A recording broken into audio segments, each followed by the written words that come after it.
Hi there, welcome to release 7.2. So this release covers a few little system settings and updates, which are handy for fine-tuning your site for more advanced settings and security features. So let's look at the first one here. We've got a global file type restrictions. So under settings and miscellaneous, so right down the bottom, we have this new section called Server File Settings. And once you enable this and save, the system will now restrict any file uploads with the extensions that you list. So just separating via a comma and putting any other extension that you want to exclude. So usually you do this for security reasons to prevent executable files or files that may contain viruses or malware, things like that, to enter the file system. In this case, I'm just going to do an Excel file, an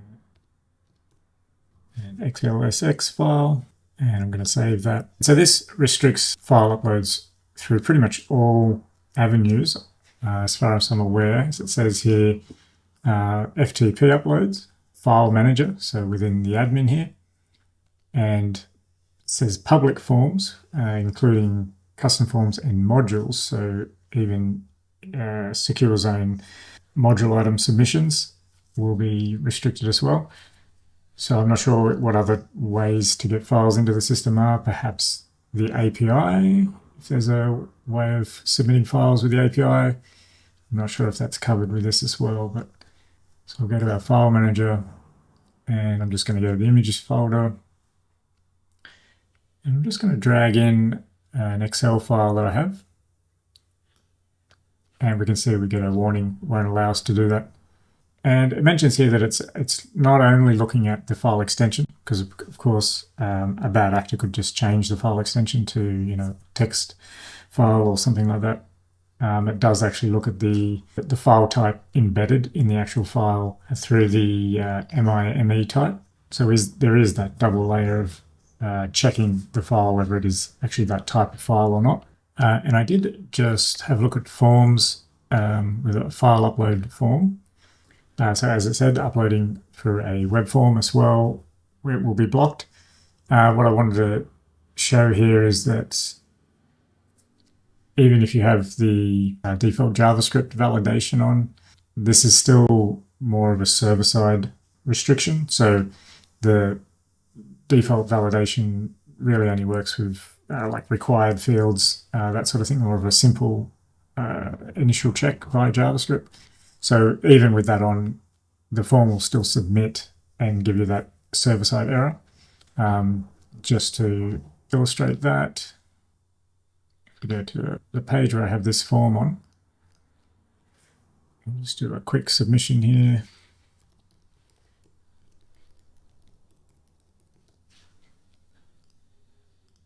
Okay, I'm going to upload that same Excel file, click submit. So there's no validation at the initial stage, but then we get our error message saying that that file type is not allowed. So the release notes here show you what the error messages will be for each situation. And then next on the list, we have server cache exclusion rules. So if you're having issues with certain files being cached too heavily, perhaps, or we're not being updated enough for your particular implementation, you can exclude certain files or even folders from being cached. So again, under settings and miscellaneous, all the way down the bottom, we have server cache settings. So essentially what you can do here, like they've given some examples here, you can just put in the path. Looks like you don't need the domain, it's just from the root level directory. So let's say we don't want to cache any images. We could put in the images folder with an asterisk, and that will just tell it that anything after the images directory shouldn't be cached. So obviously you wouldn't want to do that to the images folder. That would be a bad idea. But perhaps while you're developing the site, you might want to use this feature and then take it away when you go into production. Or like I said, maybe there's particular files that are causing problems with your particular implementation that you want to permanently exclude from caching. And there is a note here that it's case insensitive. So whether you use capitals or lowercase, that's not going to make any difference. It's going to match either or either. And I assume that if you want multiple URL rules in here, we can just separate them with a comma. It doesn't actually say that here, I don't believe, but I assume that's how that works. Okay, next on the list, we have system emails delivery options. So essentially now what we have is the ability to just turn off certain system emails. So under the email notifications, system emails, if we go into any of these emails, I'm just going to choose the invoice one because that's a little bit different, which I'll go into in a second. But we have this new sendings option field, and we can basically say send always, which is the default. That's how they're currently set. We can say never send, which essentially just disables that email from working. Or in the case of the invoice email, we have an option to send it only on the first payment of any reoccurring payment. So any sort of like a secure zone or product recurring payment, it's only going to send that invoice on that first payment. Any reoccurring ones that are generated, it won't send out the invoice. I assume that's helpful if you're more relying on the invoices or payment notifications being sent from the payment gateway that you're using, and you just don't want to double up on invoices and notifications being sent from multiple systems. So you can essentially disable that on after the first one that's been set up. But you may have other situations where you need to use that. Okay, but yeah, all other system emails just allow basically turning them on or off at this stage. Okay, next we will look at reoccurring subscription reminder emails. So a little bit more control here with the reminder emails for a variety of reoccurring events. Like it lists here for member areas, events, so when you've got recurring events, recurring products, and also recurring forms, which was a relatively new feature added a little while ago, where we can just take recurring payments just in general from a payment form, not against any particular item. So we have reminder emails that we can set up for those events, those recurring events, and there's just sort of a new section for managing these in a bit more detail. So again, under the email notifications, we now have reminders section. So we can create new reminders and set them up for any of those particular events. So we can give the email a name. We can create the actual email that's sent, so the content of the email.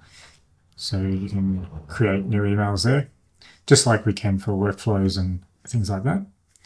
And then we select the type. So out of those 4 types that I mentioned, you choose the type that you want to send the reminders for. So let's say it's for secure zones or member areas. And by default, it will just send it for any recurring member areas that you have set up.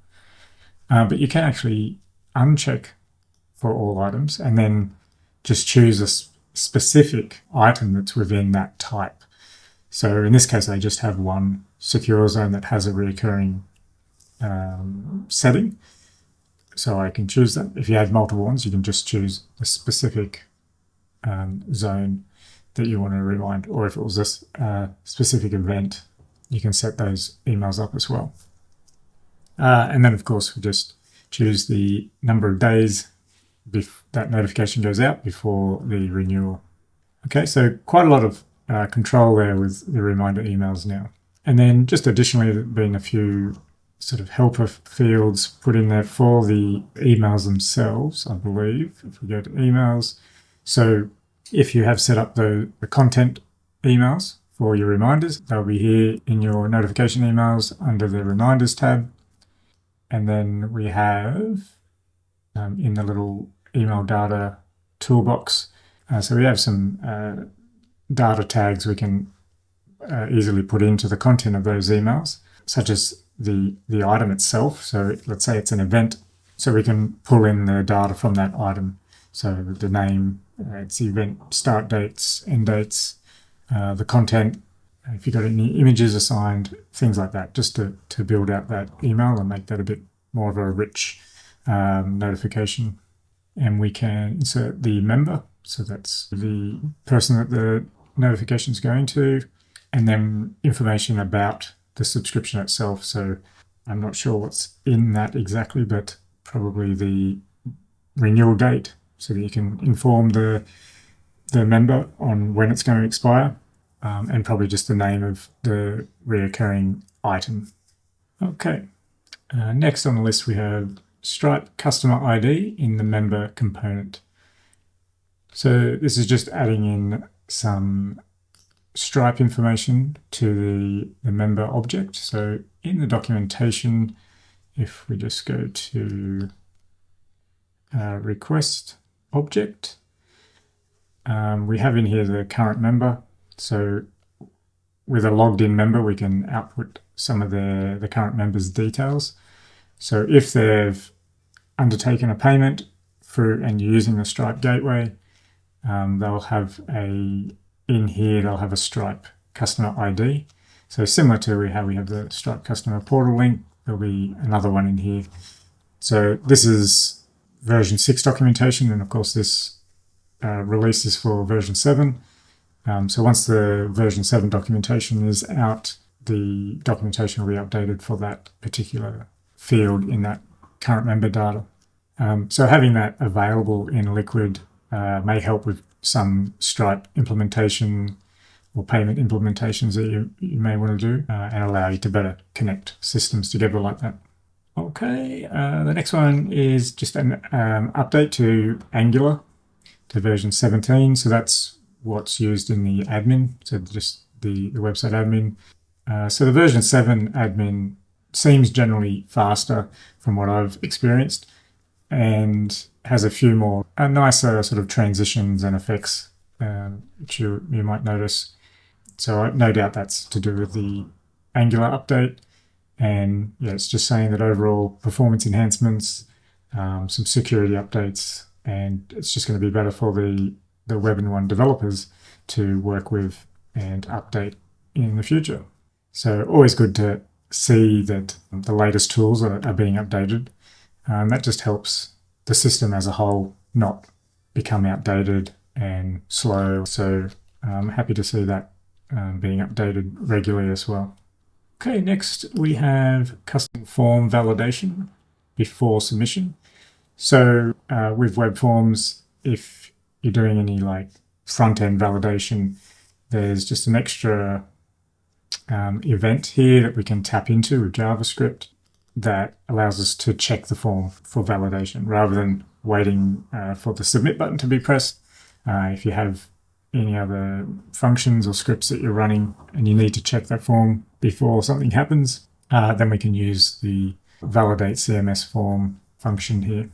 And there's a little example here on how you could implement that. That will run on page load, so you may want to bake that into another function that you're running, or on another button click or something like that.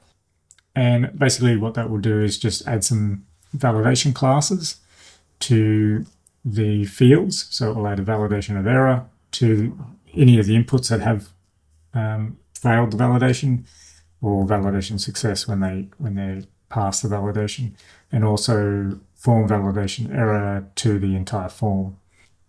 So then you would use your own CSS to show or hide any error messages or display any visual indications on whether that's passing validation or not. So there is already the built-in JavaScript validation on forms, which I pointed out earlier in the video. And this is just a little extension onto that, just that we can run that validation programmatically when we need to, rather than waiting for that submit event. Okay, next, improved calendar events, cell by cell output. Okay, so there's a new parameter we can add to the calendar output. So there's an include file that we can put onto the page, which will give us a calendar interface to show the events on a calendar. And this is just a slightly different way of presenting the events on the calendar. So I've got a little example of this here.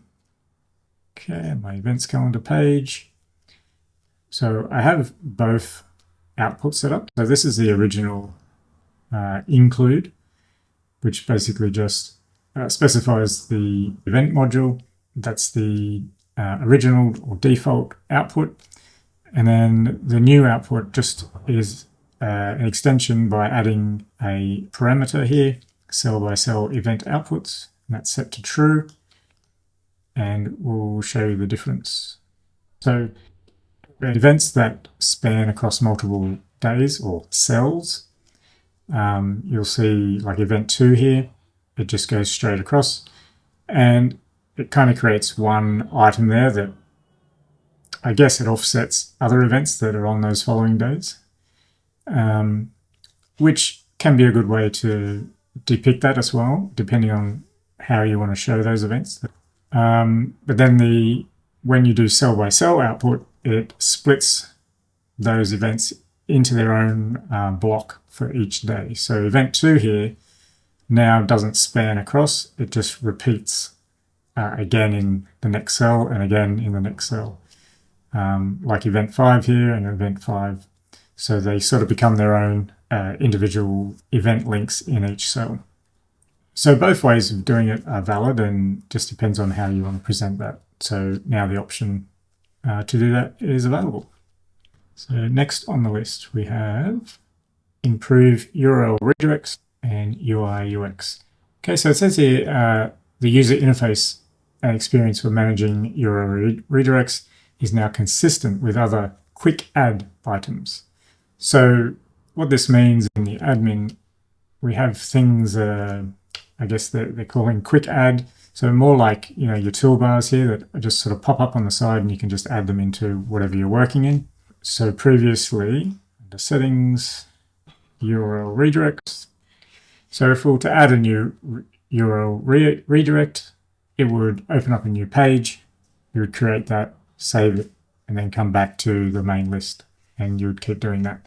But now they've made it quick add user interface. So when we create a new one, it just pops out the panel at the side. We can create our URL. So from, to, and save. And then even when we edit it, we can just edit it straight here. And again, create a new one. So it's just a little bit more streamlined. So exact same functionality, just more streamlined user experience. Okay, installed extensions page. So there are extensions, usually when you have an extension now in version 7, you'll see an extensions option here in the menu, and they'll be listed in here. But of course, there are extensions that don't have any user interface within the admin, or they're more baked in with other features. So they don't have any particular item to go to. So in order to see what extensions are installed, it's not reliable to just look at this drop-down. So we've basically just added the same sort of look that we have in our portal. So under the gear icon, you can look at installed extensions, and it will just show you what's installed within here. So just to help with clarity on the things that are installed without having access particularly to the portal. Okay, and last on the list, we have order transaction ID in custom reports. So again, if you have payments being made on a site, an order transaction ID will be given from the payment gateway and stored against the order, and that's now available in our custom reports. So if you have custom reports installed, we can now, if we're looking at contacts and orders, the transaction ID will be available as a field that we can turn on, and also in the filters. So we can filter by transaction ID as well. So that can certainly help if you're looking for a specific transaction that occurred and you have that ID from your payment gateway. Okay, so that concludes 7.2 release notes. Thank you.